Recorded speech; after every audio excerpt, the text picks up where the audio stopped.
गोवा के एक होटल में हुए भीषण अग्निकांड में पाबू ब्लॉक के छानी गांव के सुमित नेगी पुत्र गजेंद्र सिंह नेगी दर्दनाक हादसे का शिकार हो गए।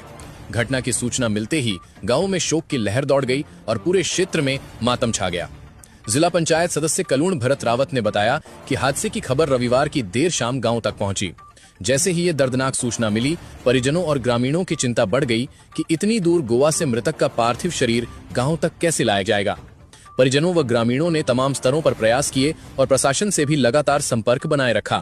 प्रयासों के बाद सरकार की पहल से सुमित का शव गोवा से दिल्ली हवाई सेवा और उसके बाद एम्बुलेंस से हरिद्वार लाया गया है।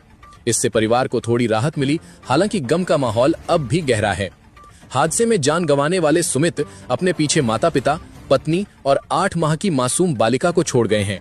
बच्ची के सिर से पिता का साया उठ जाने से परिवार टूट चुका है। वहीं पूरे गांव में शोक और पीड़ा का माहौल है। सुमित का अंतिम संस्कार पूरे विधि विधान से हरिद्वार में कर लिया है। गोवा के एक नाइट क्लब में लगी भीषण आग ने कई परिवारों की खुशियां पल भर में छीन ली। इस दर्दनाक हादसे में उत्तराखंड के 5 युवकों समेत 9 लोगों की मौत हो गई। मृतकों की पहचान जितेंद्र सिंह, सुमित नेगी, मनीष सिंह, सतीश सिंह और सुरेंद्र सिंह के रूप में हुई है। ये सभी नाइट क्लब में कर्मचारी के रूप में काम करते थे। इसके साथ ही दिल्ली में रहने वाले विनोद कबड़वाल, कमला कबड़वाल, अनीता जोशी और सरोज जोशी की भी मौत हो गई। ये लोग गोवा घूमने गए थे। पौड़ी जनपद के पाबू ब्लॉक के छानी गांव के 31 वर्षीय सुमित नेगी भी इस त्रासदी में जीवन खो बैठे। हादसे की खबर गांव पहुंचते ही मानो पूरे क्षेत्र पर दुख का पहाड़ टूट पड़ा। घर में मातम छा गया और लोगों को यकीन ही नहीं हुआ कि उनके गांव का बेटा अब कभी लौटकर नहीं आएगा। जानकारी के अनुसार सुमित बीते 3 महीने से गोवा के होटल में कार्यरत थे। परिवार की आर्थिक जिम्मेदारी उन्हीं के कंधों पर थी।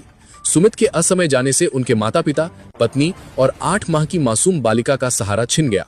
सुमित 3 भाई बहनों में सबसे छोटे थे। उनकी 2 बड़ी बहनों का विवाह हो चुका है।